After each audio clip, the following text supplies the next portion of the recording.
여성 정책이라고 하면 여성만 혜택을 보는 정책일까요? 여성 정책은 우리 사회의 균형을 맞추는 힘입니다. 제가 대표 발의한 법안과 정책으로 우리나라 최초로 난임 치료 휴가가 도입됐습니다. 난임 치료 시술 의료비 세액 공제도 건강보험 적용도 확대되고 있습니다. 양육 문제 때문에 여성이 직장을 그만두는 일은 결코 없어야 합니다. 제가 직장 어린이집 지원을 확대하고 경력 단절 여성을 지원하는 법안 등을 대표 발의해서 통과시킨 이유입니다. 아이는 나라가 키워야 합니다. 디지털 성범죄를 완전히 뿌리 뽑기 위해서 N번방 방지법을 대표 발의했습니다. 성폭력범죄 처벌법 근거가 마련됐습니다. 스토킹, 데이트폭력범죄처벌법, 가정폭력처벌법이 통과돼서 피해자를 보호하는 제도가 강화됐습니다. 미래의 범죄 단 1%의 용기도 주지 않기 위해서는 법과 원칙을 바로 세워야 합니다. 맞벌이 부부의 한 분은 주 4일제 근무를 가능하게 하고 출산 휴가를 보장하는 일, 자녀 세액 공제를 육아기 근로시간 단축을 확대하려고 합니다. 늘리는 일, 자궁경부암 국가 책임제 도입을 꼭 매듭짓고 싶습니다. 이제 시작입니다.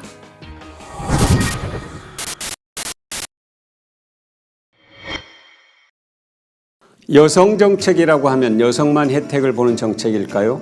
그렇지 않습니다. 여성 정책은 우리 사회의 균형을 맞추는 힘입니다. 제가 대표 발의해서 국회 본회의를 통과한 법안 대부분은 우리 영통구 시민과 국민이 주신 아이디어에서 출발했습니다. 영통구는 대한민국에서 가장 젊은 도시로 불립니다. 그것은 젊은 부부들이 많이 산다는 뜻이죠. 젊은 부부들의 고민 가운데 하나는 난임입니다. 난임은 이 세상에서 가장 가슴 아픈 말입니다.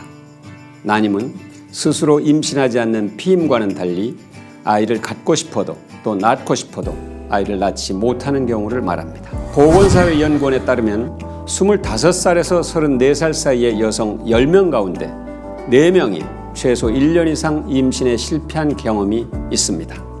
35살에서 39살 사이의 기혼 여성의 경우 절반이 1년 이상 임신에 실패했습니다. 난임은 특별한 것이 아니라 일반적 현상입니다. 따라서 난임 부부들의 치료에 국가가 적극적으로 나서야 합니다. 정치는 국민에게 힘이 돼야 합니다. 그것이 저의 정치 신념입니다. 다행스럽게도 제가 대표 발의한 법안과 정책으로 우리나라 최초로 난임 치료 휴가가 도입됐습니다. 난임 치료 시술 의료비의 건강보험 적용도 지속적으로 확대되고 있습니다. 또한 난임 치료 시술 의료비 세액 공제도 올려서 난임 치료 부부에게 작은 힘과 희망을 드릴 수 있게 됐습니다. 한 아이가 태어나면 그 아이는 나라가 키워야 합니다.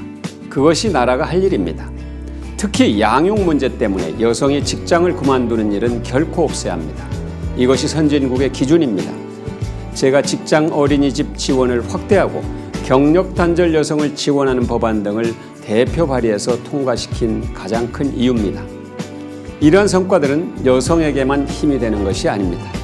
여성 정책은 여성과 함께하는 남성, 그리고 함께 이룬 가정, 나아가 우리 사회를 더욱 건강하게 만들고 지속 가능한 성장을 뒷받침하는 경제 정책입니다. 남성 중심으로 설계된 우리 사회의 법과 제도를 균형 있게 바로잡는 미래지향적인 정책이기도 합니다.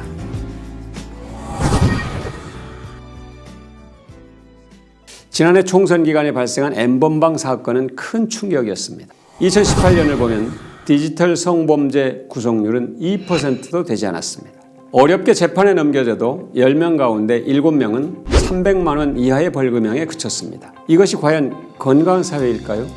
디지털 성폭력은 피해자에게 평생 회복하기 어려운 큰 고통을 주는 중대 범죄인데 우리 사회는 심각성을 몰랐습니다. 수사기관과 사법기관의 문제의식도 높지 않았습니다.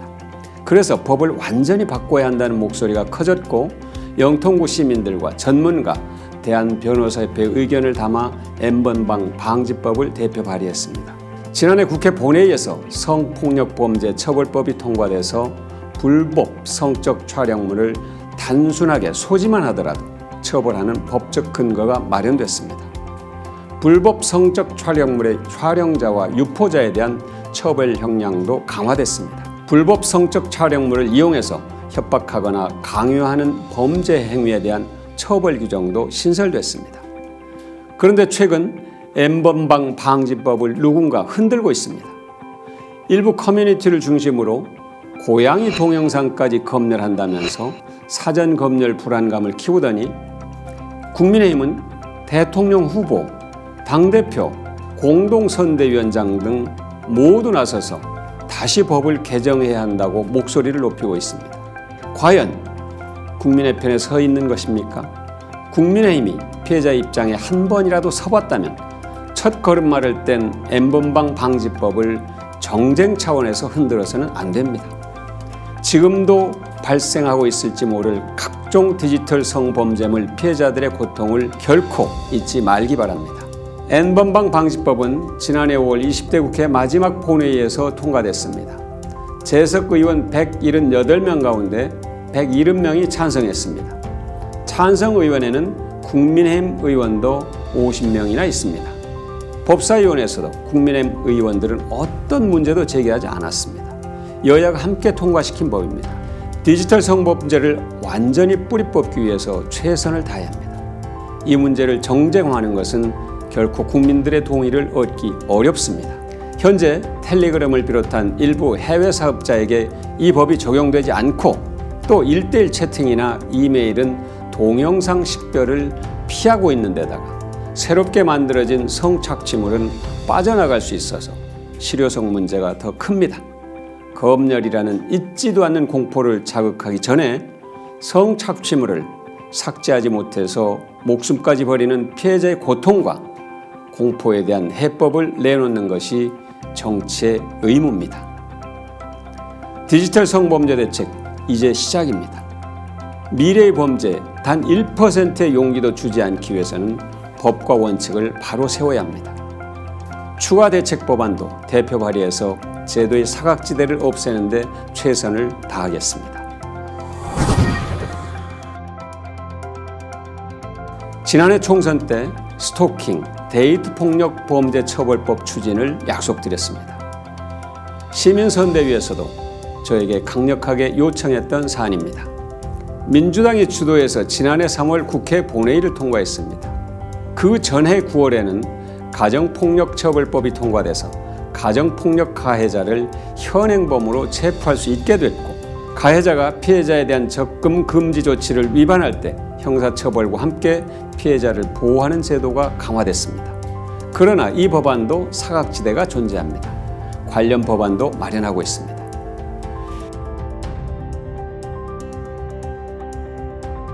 여성 건강권을 국가가 책임지는 법안들을 대표 발의했습니다. 대표적으로 자궁경부암 국가책임제 도입을 추진하고 있습니다. 국가와 지방자치단체가 임산부의 정신건강, 즉 우울증 해소를 관리하고 지원하는 법적 근거도 만들기 위해 노력하고 있습니다. 아이는 나라가 키워야 합니다. 맞벌이 부부의 한 분은 주 4일제 근무를 가능하게 하고 자녀 세액공제를 자녀 한 사람에 50만 원까지 확대하려고 합니다. 미숙아 의료비 지원을 국가 책임으로 하는 것도 필요합니다. 육아기 근로시간 단축을 최대 3년까지 늘리는 일, 사실혼 관계의 배우자에게도 출산 휴가를 보장하는 일, 한부모 가족 가장의 육아휴직급여를 확대하는 일들을 꼭 매듭짓고 싶습니다. 여성 정책을 젠더 이슈로 접근하는 것을 경계합니다. 사회 경제적 불균형과 불평등을 해소해서 우리 사회를 더욱 건강하게 만들고 지속 가능한 성장을 이뤄내는 미래 정책으로 이해해야 합니다. 꼭 그러길 바랍니다.